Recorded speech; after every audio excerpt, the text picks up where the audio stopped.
माननीय सदस्यगण, corona virus से उत्पन्न वैश्विक महामारी का यह तीसरा वर्ष है। इस दौरान हमने भारत के लोगों की लोकतांत्रिक मूल्यों में अगाध आस्था, अनुशासन और कर्तव्यपरायणता को और मजबूत होते देखा है। आज जब भारत अपनी आज़ादी के 75 वर्ष पर अमृत महोत्सव मना रहा है, तब प्रत्येक भारतवासी की यह संकल्प शक्ति भारत के उज्जवल भविष्य के लिए असीम विश्वास पैदा करती है। इसी विश्वास के साथ मैं संसद भवन के इस ऐतिहासिक सेंट्रल हॉल से प्रत्येक भारतवासी का अभिनंदन करता हूं। मैं आज संसद के इस समवेत सत्र में देश के उन लाखों स्वाधीनता सेनानियों को नमन करता हूं, जिन्होंने अपने कर्तव्यों को सर्वोच्च प्राथमिकता दी और भारत को उसके अधिकार दिलाए। आज़ादी के इन 75 वर्षों में देश की विकास यात्रा में अपना योगदान देने वाले सभी महानुभावों का भी मैं श्रद्धापूर्वक स्मरण करता हूं। अमृत महोत्सव के इस कालखंड में देश की महान विभूतियों से जुड़े विशेष अवसर भी सभी देशवासियों को प्रेरणा दे रहे हैं। गुरु तेग बहादुर जी का 400वां प्रकाश वर्ष पर्व, श्री अरविंदो की 150वीं जन्म जयंती, V.O. चिदम्बरम पिल्लई का 150वां जन्म वर्ष और नेताजी सुभाष चंद्र बोस की 125वीं जन्म जयंती जैसे पुण्य अवसरों को मेरी सरकार पूरी भव्यता के साथ मना रही है। सरकार ने इस वर्ष से गणतंत्र दिवस समारोह को नेताजी की जयंती पर 23 जनवरी से ही मनाने की शुरुआत की है। मेरी सरकार मानती है कि अतीत को याद रखना तथा उससे सीख लेना देश के सुरक्षित भविष्य के लिए बहुत ही जरूरी है। साहिबजादों के बलिदान की स्मृति में 26 दिसंबर को वीर बाल दिवस की घोषणा एवं 14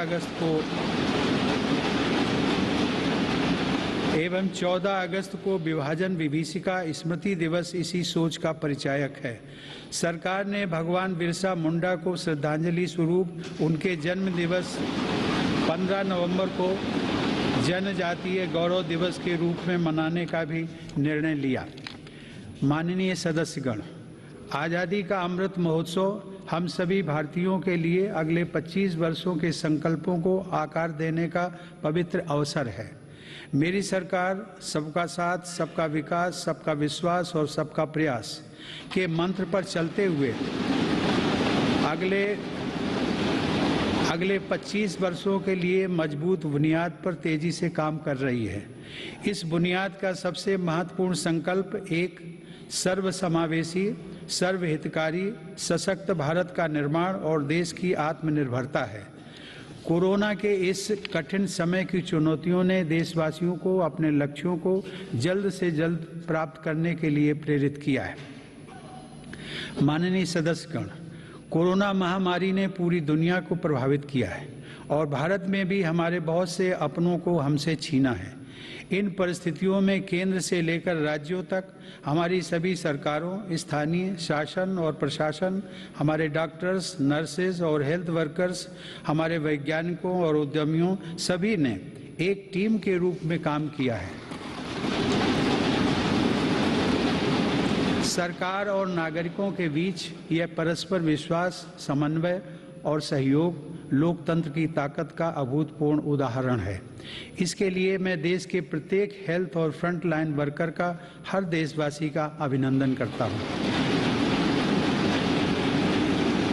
कोविड-19 के खिलाफ इस लड़ाई में भारत के सामर्थ्य का प्रमाण कोविड वैक्सीनेशन प्रोग्राम में नजर आया है। हमने 1 साल से भी कम समय में 150 करोड़ से भी ज़्यादा वैक्सीन डोज लगाने का रिकॉर्ड पार किया है। आज हम पूरी दुनिया में सबसे ज़्यादा वैक्सीन डोज देने वाले अग्रणी देशों में से एक हैं। इस अभियान की सफलता ने देश को एक ऐसा रक्षा कवच दिया है जिससे हमारे नागरिकों की सुरक्षा भी बढ़ी है और उनका मनोबल भी बढ़ा है। आज देश में 90% से अधिक वयस्क नागरिकों को टीके की 1 डोज मिल चुकी है, जबकि 70% से अधिक लोग दोनों डोज ले चुके हैं। हर घर दस्तक अभियान के माध्यम से सरकार बाकी लोगों तक भी पहुंच रही है। इसी माह वैक्सीनेशन प्रोग्राम में 15 से 18 वर्ष तक के किशोर किशोरियों को भी शामिल किया गया है। साथ ही फ्रंटलाइन वर्कर्स और बीमारियों से ग्रस्त वरिष्ठ नागरिकों के लिए प्रिकॉशनरी डोज की भी शुरुआत की गई है। अब तक देश में कुल 8 वैक्सीन्स को इमरजेंसी यूज के लिए स्वीकृत मिल चुकी है। भारत में बन रही 3 वैक्सीन्स को विश्व स्वास्थ्य संगठन की तरफ से आपात स्थिति में उपयोग की मंजूरी भी मिली है। भारत में बन रही ये वैक्सीन्स पूरी दुनिया को महामारी से मुक्त कराने और करोड़ों लोगों का जीवन बचाने में अहम भूमिका निभा रही है। माननीय सदस्यगण, कोरोना महामारी से निपटने के लिए हमारे देश के प्रयास केवल तात्कालिक चुनौतियों तक सीमित नहीं है। इसीलिए मेरी सरकार ऐसे दूरदर्शी समाधान तैयार कर रही है जो भविष्य के लिए भी प्रभावी और उपयोगी रहें। सरकार द्वारा 64,000 करोड़ रुपए की लागत से शुरू किया गया प्रधानमंत्री Ayushman Bharat health infrastructure mission इसका एक सराहनीय उदाहरण है। इससे न केवल वर्तमान की स्वास्थ्य संबंधी जरूरतों को पूरा करने में मदद मिलेगी, बल्कि आने वाले संकटों के लिए भी देश को तैयार किया जा सकेगा। मेरी सरकार की संवेदनशील नीतियों के कारण देश में अब स्वास्थ्य सेवाएं जन साधारण तक आसानी से पहुंच रही हैं। 80,000 से अधिक हेल्थ एंड वेलनेस सेंटर्स और करोड़ों की संख्या में जारी आयुष्मान भारत कार्ड से गरीबों को इलाज में बहुत मदद मिली है।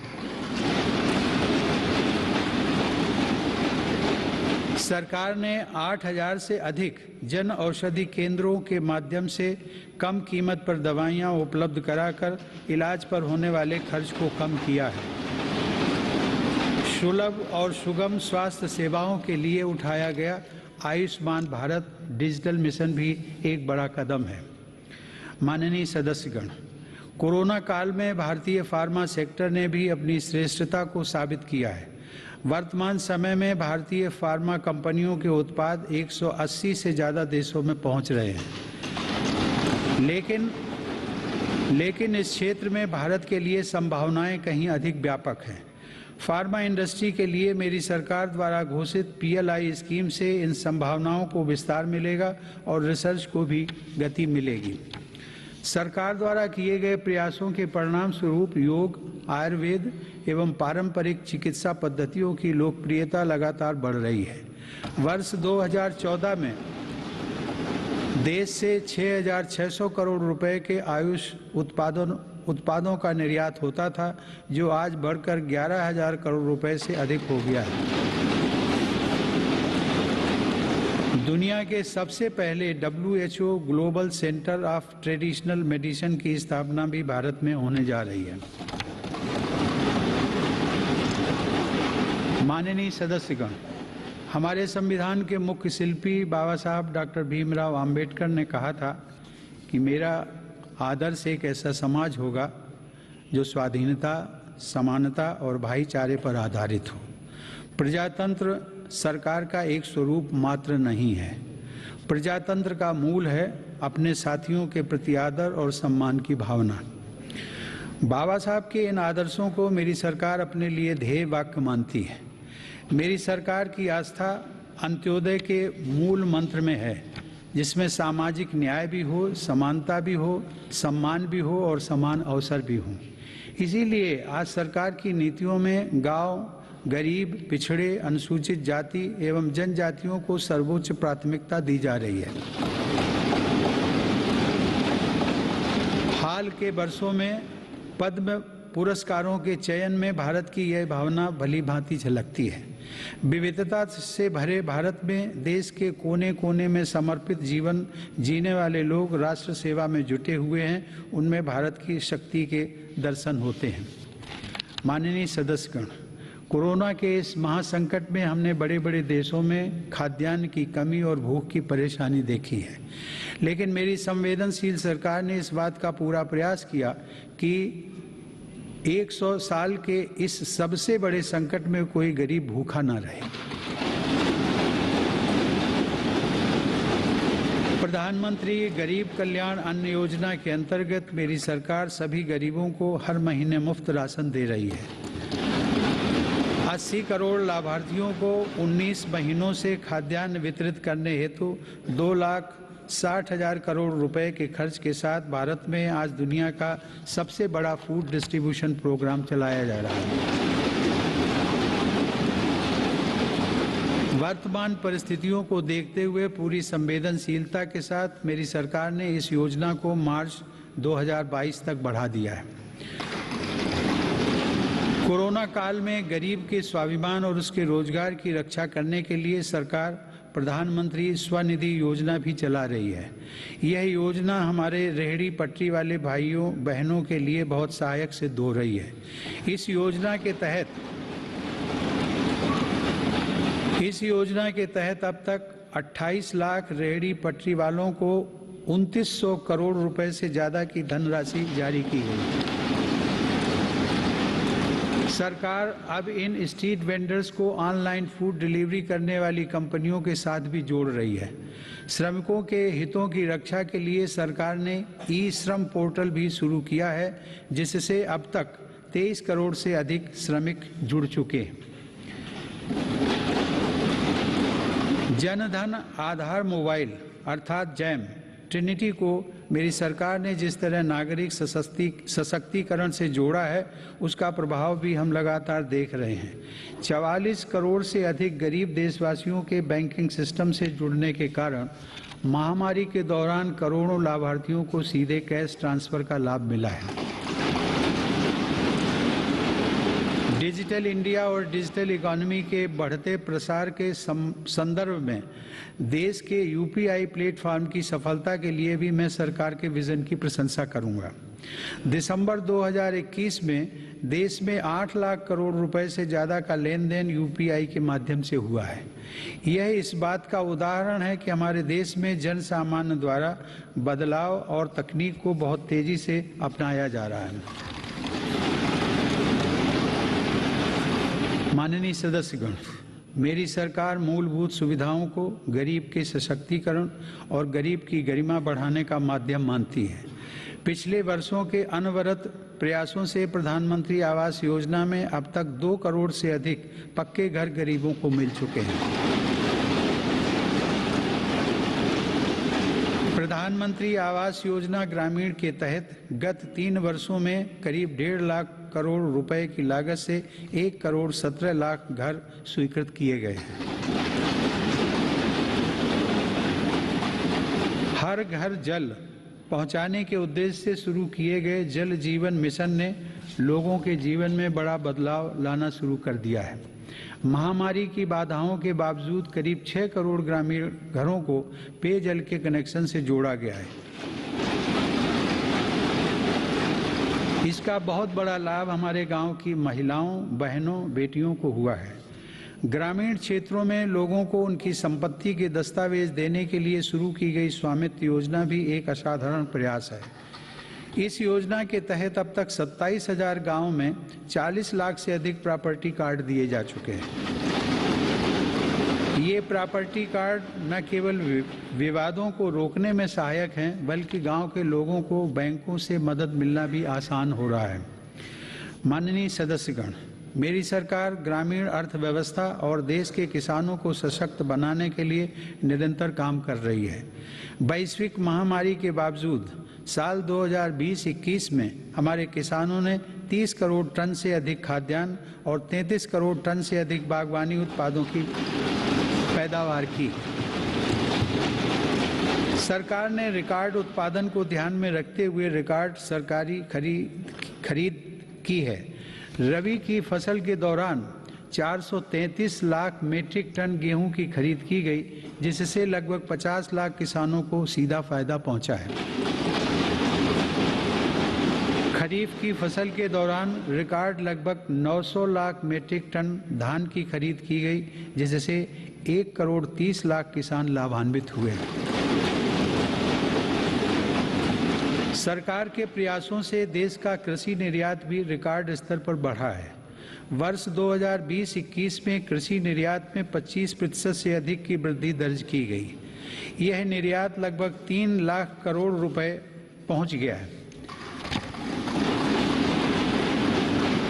हॉर्टिकल्चर और शहद उत्पादन भी किसानों के लिए आमदनी के नए स्रोतों और बाजार तक उनकी बढ़ती पहुंच के महत्वपूर्ण माध्यम हैं।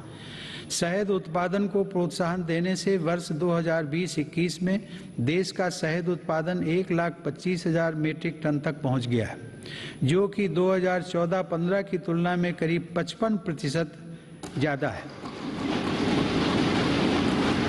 2014-15 की तुलना में शहद की निर्यात मात्रा में भी 102% से ज़्यादा की वृद्धि दर्ज की गई है। किसानों को उनकी फसल के अधिक दाम मिले, इसके लिए उनके उत्पादों का सही बाजार तक पहुंचना जरूरी होता है। इस दिशा में सरकार ने किसान रेल सेवा शुरू करते हुए किसानों के लिए खुशहाली के नए रास्ते खोलने का काम किया है। कोरोना काल में भारतीय रेल ने सब्जियों, फलों तथा दूध जैसी जल्दी खराब होने वाली खाद्य सामग्री के परिवहन के लिए 150 से अधिक मार्गों पर 1900 से ज़्यादा किसान रेल चलाई और करीब 6 लाख मीट्रिक टन कृषि उत्पादों की ढुलाई की। यह इस बात का उदाहरण है कि अगर सोच नई हो तो पुराने संसाधनों से भी नए रास्ते बनाए जा सकते हैं। माननीय सदस्यगण, कृषि क्षेत्र में देश की सतत सफलता और बढ़ते सामर्थ्य का सबसे बड़ा श्रेय मैं देश के छोटे किसानों को देना चाहता हूँ। देश के 80% किसान छोटे किसान ही हैं, जिनके हितों को मेरी सरकार ने हमेशा केंद्र में रखा है। प्रधानमंत्री किसान सम्मान निधि के माध्यम से 11 करोड़ से अधिक किसान परिवारों को 1,80,000 करोड़ रुपए दिए गए हैं। इस निवेश से कृषि क्षेत्र में आज बड़े बदलाव दिखाई दे रहे हैं। फसल बीमा योजना में नए बदलावों का लाभ भी देश के छोटे किसानों को हुआ है। इन बदलावों के बाद से अब तक 8 करोड़ से अधिक किसानों को मुआवजा के तौर पर 1 लाख करोड़ रुपए से ज़्यादा की राशि दी जा चुकी है। खेतों के नज़दीक जरूरी इंफ्रास्ट्रक्चर को विकसित करने के लिए भी मेरी सरकार अभूतपूर्व स्तर पर निवेश कर रही है। 1 लाख करोड़ रुपए के कृषि इंफ्रास्ट्रक्चर फंड के अंतर्गत हजारों परियोजनाओं को मंजूरी दी गई है। मेरी सरकार ने खाद्य तेल में आत्मनिर्भरता को ध्यान में रखते हुए 11,000 करोड़ रुपए की लागत से national mission on edible oils oil palm की शुरुआत भी की है। सरकार ऑर्गेनिक खेती, प्राकृतिक खेती और क्रॉप डाइवर्सिफिकेशन जैसे विशेष प्रयास भी कर रही है। यह आप सभी की जानकारी में है कि संयुक्त राष्ट्र ने वर्ष 2023 को इंटरनेशनल ईयर ऑफ मिलेट्स के रूप में घोषित किया है। मेरी सरकार इंटरनेशनल ईयर ऑफ मिलेट्स को देश के किसानों, self help groups, FPOs, food industry और जन सामान्य के साथ मिलकर व्यापक स्तर पर मनाएगी। मेरी सरकार वर्षा जल संरक्षण के लिए भी गंभीरता से काम कर रही है। देश में रेन वाटर हार्वेस्टिंग इंफ्रास्ट्रक्चर के निर्माण और पारंपरिक जल स्रोतों के जीर्णोद्धार के लिए विशेष अभियान चलाए जा रहे हैं। प्रधानमंत्री कृषि सिंचाई योजना के तहत विभिन्न परियोजनाओं और अटल भू जल योजना की मदद से देश में 64 लाख हेक्टेयर सिंचाई क्षमता विकसित की गई है। नदियों को आपस में जोड़ने की योजनाओं पर भी सरकार ने काम आगे बढ़ाया है। हाल ही में 45,000 करोड़ रुपए की लागत से पूरी होने वाली केन बेतवा लिंक परियोजना को भी स्वीकृति दी गई है। यह परियोजना बुंदेलखंड में पानी की चुनौतियों को समाप्त करने में सहायक होगी। माननीय सदस्यगण, ग्रामीण अर्थव्यवस्था को गति देने में महिलाओं की भूमिका अधिक विस्तृत होती जा रही है। 2021-22 में 28 लाख सेल्फ हेल्प ग्रुप्स को बैंकों की तरफ से 65,000 करोड़ रुपए की मदद दी गई है। यह राशि 2014-15 की तुलना में 4 गुना अधिक है। सरकार ने हजारों महिला सेल्फ हेल्प ग्रुप्स के सदस्यों को ट्रेनिंग देकर उन्हें बैंकिंग सखी के रूप में भागीदार भी बनाया है। ये महिलाएं ग्रामीण क्षेत्रों में बैंकिंग सेवाओं को घर घर तक पहुंचाने का माध्यम बन रही हैं। महिला सशक्तिकरण मेरी सरकार की उच्च प्राथमिकताओं में से एक है। उज्ज्वला योजना की सफलता के हम सभी साक्षी हैं। मुद्रा योजना के माध्यम से हमारे देश की माताओं बहनों की उद्यमिता और कौशल को बढ़ावा मिला है। बेटी बचाओ बेटी पढ़ाओ पहल से अनेक सकारात्मक परिणाम सामने आए हैं और स्कूलों में प्रवेश लेने वाली बेटियों की संख्या में उत्साहजनक वृद्धि हुई है। बेटे बेटी को समानता का दर्जा देते हुए मेरी सरकार ने महिलाओं के विवाह के लिए न्यूनतम आय को 18 वर्ष से बढ़ाकर पुरुषों के समान 21 वर्ष करने का विधेयक भी संसद में प्रस्तुत किया है। सरकार ने 3 तलाक को कानूनन अपराध घोषित कर समाज को इस कुप्रथा से मुक्त करने की शुरुआत की है। मुस्लिम महिलाओं पर केवल मेहरम के साथ ही हज यात्रा करने जैसे प्रतिबंधों को भी हटाया गया है। वर्ष 2014 से पूर्व अल्पसंख्यक वर्ग के लगभग 3 करोड़ विद्यार्थियों को छात्रवृत्तियां दी गई थी, जबकि मेरी सरकार ने वर्ष 2014 से अब तक ऐसे 4.5 करोड़ से अधिक विद्यार्थियों को छात्रवृत्तियां प्रदान की। इससे मुस्लिम बालिकाओं के स्कूल छोड़ने की दर में महत्वपूर्ण कमी दर्ज की गई है तथा उनके प्रवेश में वृद्धि देखी गई है। देश की बेटियों में सीखने की क्षमता को बढ़ावा देने के लिए राष्ट्रीय शिक्षा नीति में जेंडर इंक्लूजन फंड का भी प्रावधान किया गया है। यह हर्ष की बात है कि मौजूदा सभी 33 सैनिक स्कूलों ने बालिकाओं को प्रवेश देना शुरू कर दिया है। सरकार ने राष्ट्रीय रक्षा अकादमी में भी महिला कैडेट्स के प्रवेश को मंजूरी दी है। महिला कैडेट्स का पहला बैच एनडीए में जून 2022 में प्रवेश करेगा। मेरी सरकार के नीतिगत निर्णय और प्रोत्साहन से विभिन्न पुलिस बलों में महिला पुलिसकर्मियों की संख्या में 2014 के मुकाबले दोगुनी से ज़्यादा बढ़ोतरी हो चुकी है। माननीय सदस्यगण, महान संत तिरुवल्लुवर ने कहा था, कक्कर्क कसड्डर कर्प वई कट्रिपिन निकर्क अद्दकर्क तगह। अर्थात एक व्यक्ति जो कुछ भी सीखता है वह उसके आचरण में दिखाई देता है। आत्मनिर्भर भारत के संकल्प व सामर्थ्य को आकार देने के लिए मेरी सरकार देश में नई राष्ट्रीय शिक्षा नीति लागू कर रही है। राष्ट्रीय शिक्षा नीति के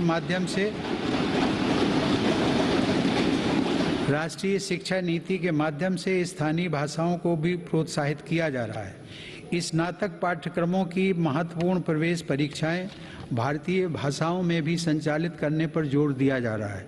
इस वर्ष 10 राज्यों के 19 इंजीनियरिंग कॉलेजों में 6 भारतीय भाषाओं में पढ़ाई शुरू हो रही है।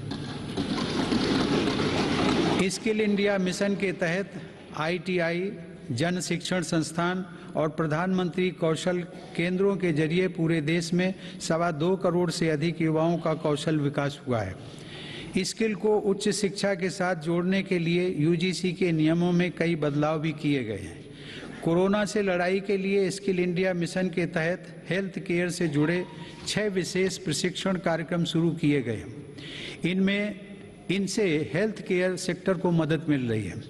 सरकार द्वारा जनजातीय युवाओं की शिक्षा के लिए हर आदिवासी बहुल ब्लॉक तथा एकलव्य आवासीय मॉडल स्कूल के विस्तार का काम किया जा रहा है।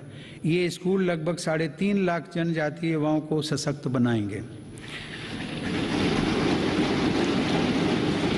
माननीय सदस्यगण, टोक्यो ओलंपिक के दौरान हम सभी ने भारत की युवा शक्ति की क्षमताओं को देखा है। इस अंतर्राष्ट्रीय प्रतिस्पर्धा में अब तक का बेहतरीन प्रदर्शन करते हुए भारत ने 7 मेडल जीते। टोक्यो पैरा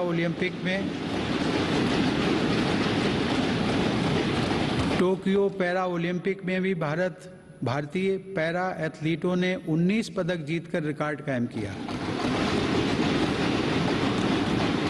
ओलंपिक प्रतिस्पर्धाओं तथा खेलकूद में भारत की उपस्थिति मजबूत करने के लिए केंद्र सरकार राज्य सरकारों के साथ मिलकर देश में सैकड़ों खेलो इंडिया केंद्र स्थापित कर रही है।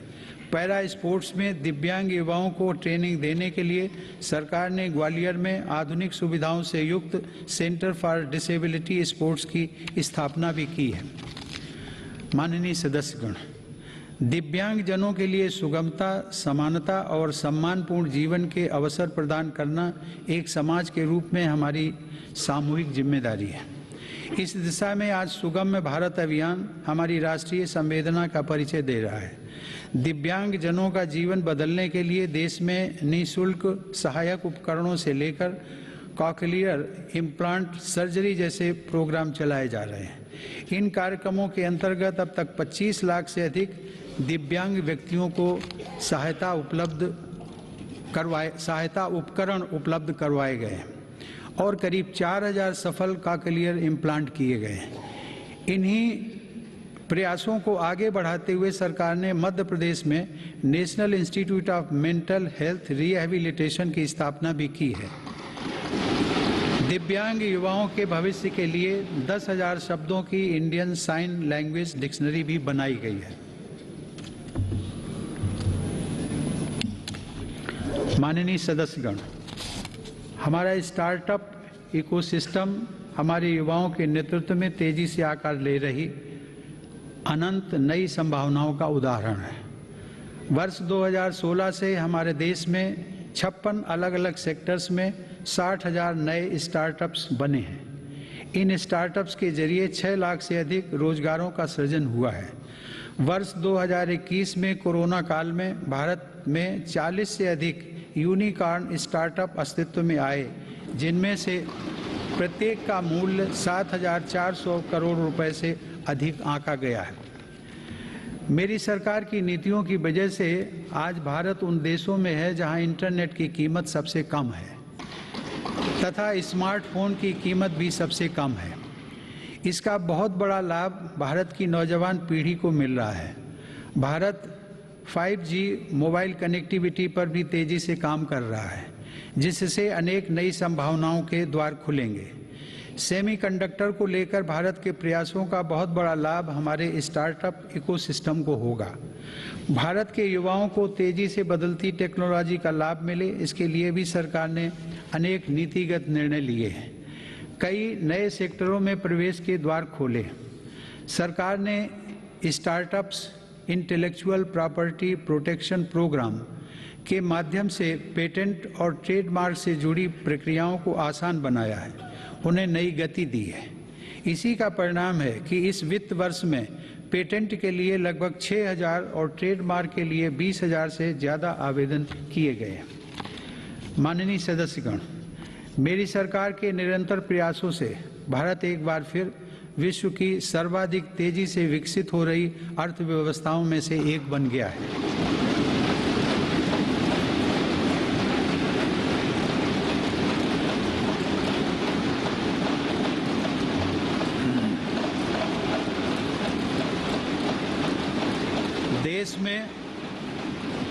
देश में जीएसटी कलेक्शन पिछले कई महीनों से निरंतर 1 लाख करोड़ रुपए से ऊपर बना हुआ है। इस वित्त वर्ष के पहले 7 महीनों में $48 बिलियन का विदेशी निवेश आना इस बात का प्रमाण है कि अंतर्राष्ट्रीय निवेशक भारत के विकास को लेकर बहुत आश्वस्त हैं। भारत का विदेशी मुद्रा भंडार भी इस समय $630 बिलियन से ऊपर है। हमारा निर्यात भी तेजी से बढ़ रहा है और पिछले रिकॉर्ड टूट रहे हैं। 2021 में अप्रैल से दिसंबर के दौरान भारत का गुड्स निर्यात लगभग $300 बिलियन यानी 22 लाख करोड़ रुपए से अधिक रहा है, जो कि 2020 की इसी अवधि की तुलना में 1.5 गुना ज़्यादा है। मेरी सरकार ने मैन्युफैक्चरिंग सेक्टर में मौजूद संभावनाओं को साकार करने और युवाओं को नए अवसर देने के लिए 1,97,000 करोड़ रुपए से ज़्यादा के निवेश से 14 महत्वपूर्ण PLI स्कीम्स शुरू की हैं।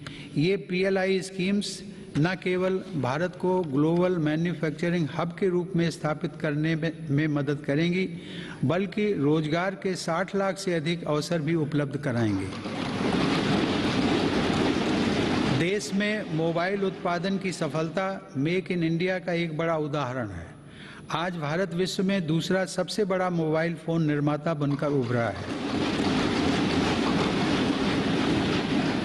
इससे भारत के लाखों युवाओं को रोजगार भी मिला है। हमारा देश इलेक्ट्रॉनिक और टेक्नोलॉजी हार्डवेयर के क्षेत्र में ग्लोबल लीडर बने, इसके लिए सरकार ने सिलिकॉन और compound semiconductor fabrication, display, FAB, chip design और इनसे जुड़े वेंचर्स के लिए हाल ही में 76,000 करोड़ रुपए का पैकेज भी घोषित किया है।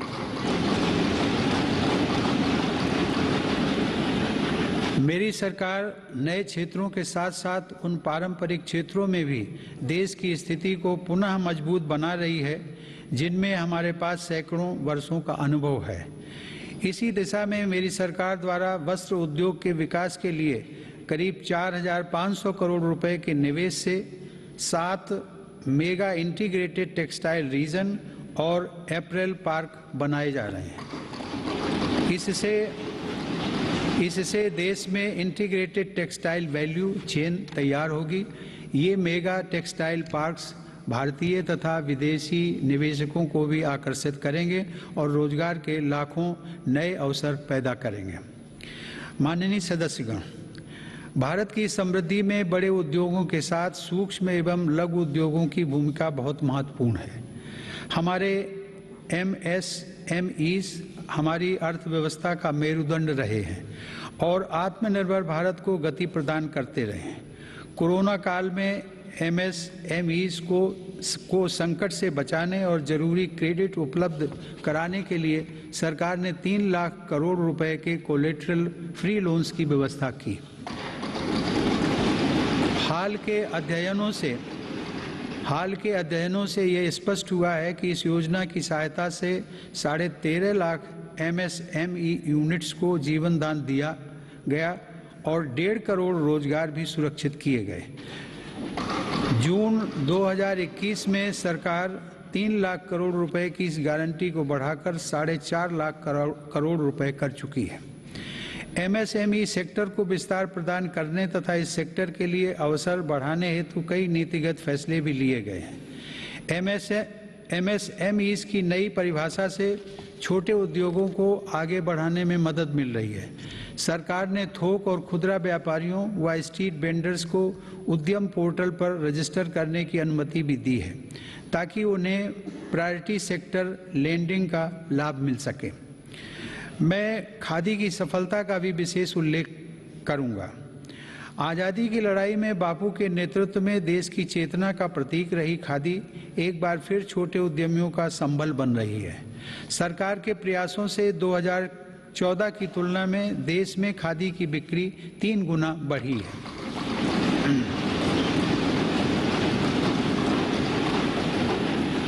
माननीय सदस्यगण, किसी भी देश के विकास का आधार वहाँ का इंफ्रास्ट्रक्चर होता है।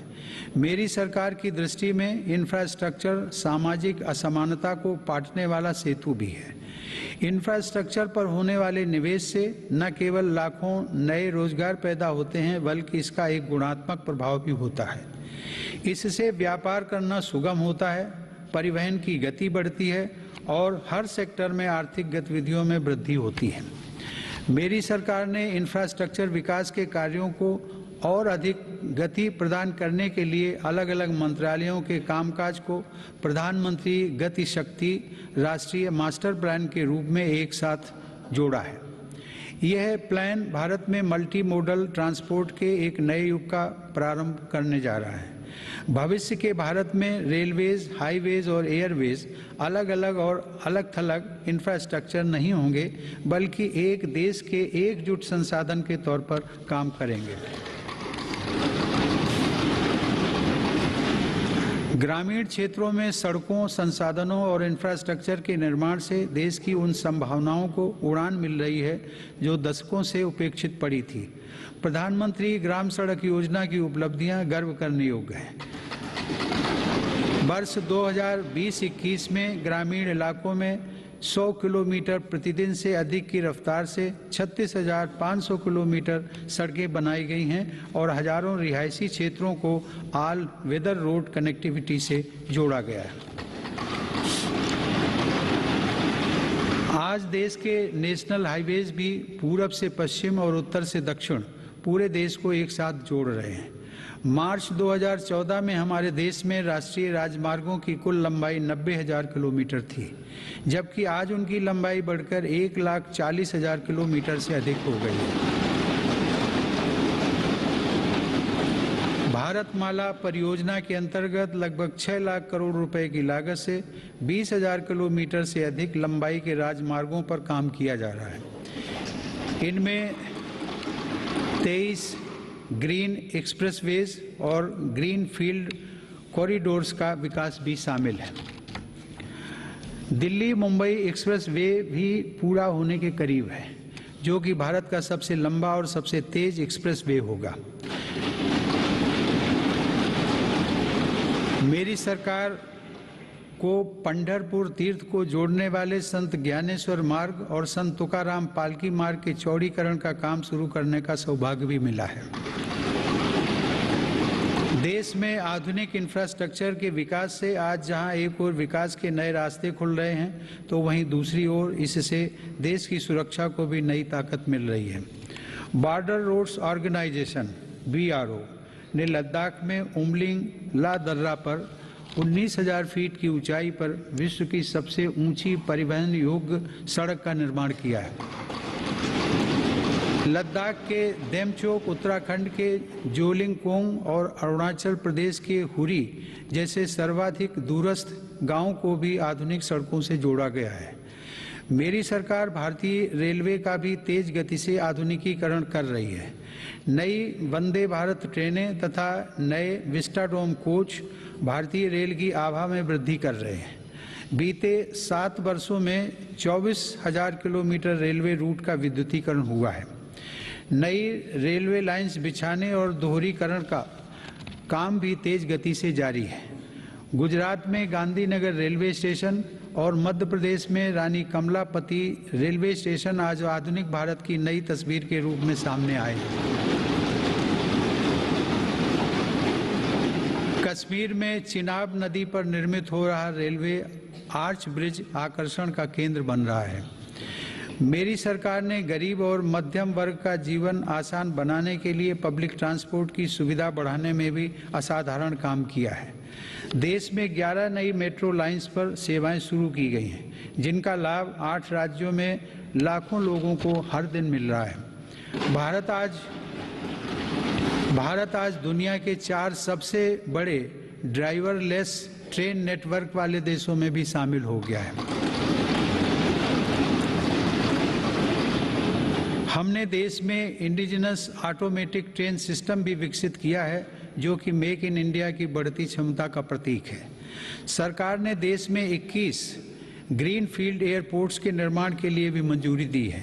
इनमें से देश का सबसे बड़ा एयरपोर्ट उत्तर प्रदेश के गौतम बुद्ध नगर जिले में बन रहा है। देश के महत्वपूर्ण कारोबारी क्षेत्रों को बंदरगाहों से जोड़ने के लिए सागरमाला कार्यक्रम के अंतर्गत 80 से अधिक कनेक्टिविटी परियोजनाओं पर भी काम हो रहा है। अब तक 24 राज्यों में 5 मौजूदा राष्ट्रीय जलमार्गों और 106 नए जलमार्गों सहित कुल 111 जलमार्गों को राष्ट्रीय जलमार्ग घोषित किया गया है। इनमें से 23 जलमार्गों के जरिए माल परिवहन भी हो सकेगा। आधुनिक इंफ्रास्ट्रक्चर की दिशा में सरकार द्वारा 27,000 सर्किट किलोमीटर से ज़्यादा ट्रांसमिशन लाइंस भी बिछाई गई हैं। माननीय सदस्यगण, बीते समय में हमने देश में आत्मनिर्भर भारत के नए संकल्प को ठोस आकार लेते देखा है। इस संकल्प को रिफॉर्म्स की ऊर्जा से तेज गति प्राप्त हो रही है। नए लेबर रिफॉर्म्स से लेकर बैंकिंग रिफॉर्म्स और इंसॉल्वेंसी एंड बैंक्रप्सी कोड तक सुधारों का यह क्रम बिना रुके अनवरत चल रहा है। विगत वर्ष केंद्र और राज्यों के अलग अलग विभागों में 26,000 से ज़्यादा कंप्लायंसेस की आवश्यकता को घटाया जा चुका है। देश में स्पेस को प्राइवेट सेक्टर के लिए खोलकर संभावनाओं का अनंत आकाश भी उपलब्ध करा दिया गया। पिछले साल भारत की अंतरिक्ष क्षमताओं को बढ़ाने के लिए इन स्पेस का गठन किया जाना ऐसा ही एक प्रमुख कदम है। तेजी से विकसित हो रही ड्रोन टेक्नोलॉजी और इससे जुड़ी संभावनाओं को लेकर भी मेरी सरकार सजग और सक्रिय है। इस दिशा में सरकार ने सिंप्लीफाइड ड्रोन रूल्स 2021 को अधिसूचित किया है और ड्रोन व ड्रोन कलपुर्जों के देश में निर्माण के लिए PLI योजना भी शुरू की है। इससे देश को भविष्य की इस महत्वपूर्ण टेक्नोलॉजी में अपनी स्थिति को मजबूत बनाने में मदद मिलेगी। माननीय सदस्यगण, मेरी सरकार देश की सुरक्षा के लिए दृढ़ संकल्पित होकर काम कर रही है। सरकार की नीतियों की वजह से डिफेंस सेक्टर में, विशेषकर रक्षा उत्पादन में देश की आत्मनिर्भरता लगातार बढ़ रही है। वर्ष 2020-21 में सैन्य बलों के आधुनिकीकरण के लिए जो भी स्वीकृतियां प्रदान की गई, उनमें 87% उत्पादों में मेक इन इंडिया को प्राथमिकता दी गई।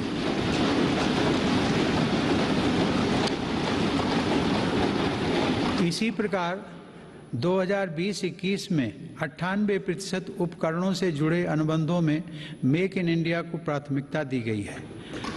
हमारी सेनाओं ने 209 ऐसे साजो सामान की सूची भी जारी की है जिन्हें अब विदेश से नहीं खरीदा जाएगा। रक्षा उपक्रमों द्वारा 2800 से ज़्यादा ऐसे उपकरणों की सूची जारी की जा चुकी है जिनका देश में ही निर्माण किया जाएगा। हिंदुस्तान एरोनॉटिक्स लिमिटेड के साथ 83 LCA तेजस फाइटर एयरक्राफ्ट के निर्माण हेतु अनुबंध किए गए हैं। सरकार ने ऑर्डिनेंस फैक्ट्रियों को 7 डिफेंस PSUs का रूप देने के लिए महत्वपूर्ण कदम उठाए हैं। इसके अलावा रक्षा क्षेत्र में प्राइवेट सेक्टर और स्टार्टअप्स को तेजी से बढ़ावा देने के लिए भी सरकार प्रतिबद्ध है। हमारा लक्ष्य है कि हमारी सेनाओं की जरूरत का सामान भारत में विकसित हो तथा भारत में ही निर्मित हो। माननीय सदस्यगण, तेजी से उभरते वैश्विक परिवेश में भारत ने अपने राजनयिक संबंधों को बेहतर बनाते हुए अपनी स्थिति को मजबूत किया है। अगस्त 2021 में भारत ने संयुक्त राष्ट्र सुरक्षा परिषद की अध्यक्षता की और इस दौरान कई अभूतपूर्व निर्णय लिए गए। भारत की अध्यक्षता में ही सुरक्षा परिषद ने पहली बार समुद्री सुरक्षा के विषय पर अपने एजेंडा आइटम के अंतर्गत समग्र रूप से विचार विमर्श किया। संयुक्त राष्ट्र सुरक्षा परिषद ने इस विषय पर पहली बार एक प्रेसिडेंशियल स्टेटमेंट को सर्वसम्मति से अडॉप्ट भी किया। हमने अपने पड़ोसी देश अफगानिस्तान में अस्थिरता और नाजुक हालात को भी देखा है। भारत ने इन परिस्थितियों में मानवता को सर्वोपरि रखते हुए ऑपरेशन देवी शक्ति को संचालित किया। हमने अनेक चुनौतियों के बावजूद हमारे कई नागरिकों और कई अफगान हिंदू सिख अल्पसंख्यकों को काबुल से सफलतापूर्वक एयरलिफ्ट किया। हम उन कठिन हालात के बीच से पवित्र गुरु ग्रंथ साहिब के 2 स्वरूपों को भी सुरक्षित भारत लेकर आए। मानवता की दृष्टि से भारत अफगानिस्तान में मेडिकल सप्लाई और अनाज पहुंचाने में भी मदद कर रहा है। माननीय सदस्यगण, वर्तमान समय में जलवायु परिवर्तन पूरे विश्व के सामने बड़ी चुनौती है। भारत इस विषय पर एक जिम्मेदार वैश्विक आवाज बनकर उभरा है। COP26 शिखर सम्मेलन में मेरी सरकार ने घोषणा की है कि वर्ष 2030 तक भारत अपने कार्बन उत्सर्जन को 1 बिलियन टन से घटा देगा।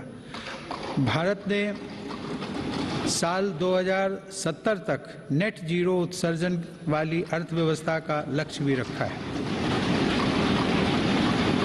भारत ने विश्व समुदाय को साथ लेकर green grid initiative one sun one world one grid की पहल भी की है।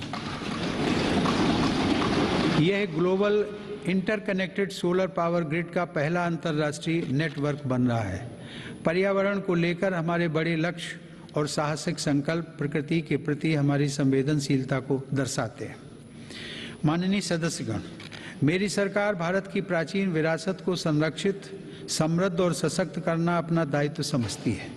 यह गौरव की बात है कि धौलावीरा की हड़प्पा साइट और तेलंगाना स्थित 13वीं शताब्दी के काकतीय रुद्रेश्वर रामप्पा मंदिर को यूनेस्को विश्व धरोहर स्थल घोषित किया गया। प्रयागराज कुंभ मेले के बाद यूनेस्को की अमूर्त सांस्कृतिक विरासत सूची में कोलकाता की प्रतिष्ठित दुर्गा पूजा को भी शामिल किया गया। सरकार की यह भी प्राथमिकता रही है कि भारत की अमूल्य धरोहरों को देश में वापस लाया जाए। 100 वर्ष पूर्व भारत से चोरी हुई मां अन्नपूर्णा देवी की मूर्ति को वापस लाकर काशी विश्वनाथ मंदिर में स्थापित किया गया।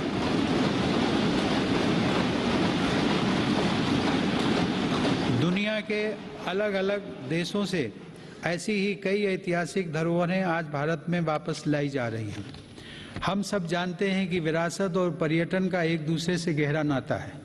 इसीलिए आज एक और भारत की आध्यात्मिक विरासत को फिर से जीवंत किया जा रहा है, तो साथ ही तीर्थयात्रियों और पर्यटकों के लिए आधुनिक सुविधाएं और इंफ्रास्ट्रक्चर का विकास भी हो रहा है। मेरी सरकार की स्वदेश दर्शन एवं प्रसाद योजनाएं इसमें बड़ी भूमिका निभा रही हैं। गोवा के 60वें मुक्ति दिवस के अवसर पर फोर्ट अगुआडा जेल परिसर में स्मारक का जीर्णोद्धार करके उसका उद्घाटन किया गया है। यह गोवा मुक्ति संग्राम के सेनानियों के अविस्मरणीय संघर्षों का स्मारक है। माननीय सदस्यगण, आज़ादी के अमृत काल में एक भारत श्रेष्ठ भारत के हमारे संकल्प के आधार पर आज लोकतांत्रिक मूल्यों के साथ विकास के नए अध्याय लिखे जा रहे हैं। जो राज्य और क्षेत्र उपेक्षित छूट गए थे, आज देश उनके लिए विशेष प्रयास कर रहा है। जम्मू कश्मीर और लद्दाख क्षेत्र में विकास के नए युग का आरंभ इसका एक बड़ा उदाहरण है। मेरी सरकार ने जम्मू कश्मीर के औद्योगिक विकास के लिए लगभग 28,000 करोड़ रुपए की लागत से नई सेंट्रल सेक्टर स्कीम शुरू की है। पिछले वर्ष काजीगुंड वनिहाल सुरंग को भी यातायात के लिए खोल दिया गया है। श्रीनगर से शारजाह तक की अंतर्राष्ट्रीय उड़ानें भी शुरू हो गई हैं। जम्मू कश्मीर के लोगों को शिक्षा, स्वास्थ्य और रोजगार के बेहतर अवसर प्रदान करने के लिए अनेक महत्वपूर्ण कदम उठाए गए हैं। इस समय वहां 7 मेडिकल कॉलेजों के अलावा 2 एम्स का कार्य प्रगति पर है, जिनमें से एक एम्स जम्मू में और एक कश्मीर में है। IIT जम्मू और IIM जम्मू का निर्माण कार्य भी तेजी से चल रहा है। लद्दाख संघ राज्य क्षेत्र में इंफ्रास्ट्रक्चर और आर्थिक विकास को तेजी से आगे बढ़ाने के लिए सिंधु इंफ्रास्ट्रक्चर डेवलपमेंट कॉरपोरेशन की स्थापना की गई है। लद्दाख की इस विकास यात्रा में एक और उपलब्धि सिंधु सेंट्रल यूनिवर्सिटी के रूप में जुड़ रही है। माननीय सदस्यगण, मेरी सरकार पूर्वोत्तर के सभी राज्यों अरुणाचल प्रदेश, असम, मणिपुर, मेघालय, मिजोरम, नागालैंड, सिक्किम और त्रिपुरा के सतत विकास के लिए प्रतिबद्ध है। इन राज्यों में हर स्तर पर बुनियादी और आर्थिक अवसरों का विकास किया जा रहा है। रेल और हवाई कनेक्टिविटी जैसी सुविधाओं का सपना पूर्वोत्तर के लोगों के लिए अब साकार हो रहा है। यह देश के लिए गर्व का विषय है कि पूर्वोत्तर राज्यों की सभी राजधानियां मेरी सरकार के प्रयास से अब रेलवे के नक्शे पर आ रही हैं।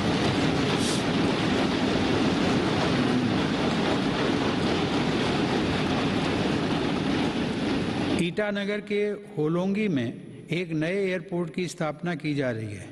हाल ही में त्रिपुरा राज्य के महाराजा वीर विक्रम एयरपोर्ट में एक नया और आधुनिक टर्मिनल खोला गया है। पूर्वोत्तर का यह विकास भारत की विकास यात्रा का एक स्वर्णिम अध्याय सिद्ध होगा। कुछ दिन पहले ही 21 जनवरी को मेघालय, मणिपुर और त्रिपुरा की स्थापना के 50 साल पूरे हुए हैं। आज़ादी के 75 साल पूरे होने के साथ इन राज्यों की यात्रा भी हमें विकास के नए संकल्पों के लिए प्रेरित कर रही है। पूर्वोत्तर में शांति स्थापना के लिए मेरी सरकार के प्रयासों को ऐतिहासिक सफलता प्राप्त हुई है। अभी कुछ महीने पहले ही कार्बी आंगलोंग के दशकों पुराने विवाद को समाप्त करने के लिए केंद्र सरकार, असम की राज्य सरकार एवं कार्बी समूह के बीच समझौता हुआ है। इससे इस क्षेत्र में शांति और खुशहाली का एक नया अध्याय शुरू हुआ है। सरकार द्वारा किए गए प्रयासों से आज देश में नक्सल प्रभावित जिलों की संख्या भी 126 से घटकर 70 रह गई है। माननीय सदस्यगण, मेरी सरकार नागरिकों की जरूरतों के प्रति सरकारी विभागों को अधिक से अधिक जवाबदेह बनाने के लिए कृत संकल्प है। बकाया मामलों में निपटान हेतु तथा स्वच्छता के लिए भारत सरकार के प्रत्येक मंत्रालय में विशेष अभियान चलाया जा रहा है। मिशन कर्मयोगी के अंतर्गत सिविल सर्वेंट्स की क्षमता बढ़ाने के लिए सरकार ने कैपेसिटी बिल्डिंग कमीशन की स्थापना की है। मिशन कर्मयोगी सिविल सर्वेंट्स के कैरियर में भी सहायक होगा और राष्ट्र निर्माण की नई जिम्मेदारियों के लिए उन्हें तैयार भी करेगा। न्याय प्राप्ति को सरल और सुगम बनाने के लिए भी देश में कई महत्वपूर्ण कदम उठाए जा रहे हैं। टेली लॉ प्रोग्राम के माध्यम से मुकदमों से पहले सलाह देने के लिए एक प्लेटफॉर्म का गठन किया गया है। विवादों के निपटारे में गति लाने के लिए मेरी सरकार ने राज्यसभा में मध्यस्थता विधेयक 2021 पेश किया है। माननीय सदस्यगण, आज देश की उपलब्धियां और सफलताएं देश के सामर्थ्य और संभावनाओं के समान ही असीम हैं। ये उपलब्धियां किसी एक संस्था या प्रतिष्ठान की नहीं हैं, बल्कि देश के कोटि कोटि नागरिकों की हैं। इनमें करोड़ों देशवासियों का श्रम और पसीना लगा है। ये सभी उपलब्धियां हमारे महत्वाकांक्षी लक्ष्यों की लंबी यात्रा में एक तरह से मील का पत्थर है और आगे बढ़ने के लिए हमारी प्रेरणाएं भी हैं। वर्ष 2047 में देश अपनी आज़ादी की शताब्दी पूरी करेगा। उस समय के भव्य, आधुनिक और विकसित भारत के लिए हमें आज कड़ी मेहनत करनी है। हमें अपने परिश्रम को पराकाष्ठा तक लेकर जाना है और यह सुनिश्चित करना है कि अंततः इसके लाभकारी परिणाम निकले। इसमें हम सबकी भागीदारी है और समान भागीदारी है। कोरोना काल में आप सभी सांसदों ने जिस तरह अपनी जिम्मेदारियों का निर्वहन किया और सभी सावधानियों का पालन करते हुए दोनों सदन संचालित हुए, मैं उसके लिए आप सभी की सराहना करता हूं। आप सभी सांसदगण करोड़ों देशवासियों की आशाओं आकांक्षाओं के सारथी हैं। इसी भावना के साथ हमें आगे भी काम करते रहना है। मुझे पूरा विश्वास है कि हम सब मिलकर अपने महान भारतवर्ष को गौरव के शिखर तक लेकर जाएंगे। इसी भावना के साथ आप सभी का एक बार फिर से अभिनंदन। आप सभी का बहुत बहुत धन्यवाद। जय हिंद।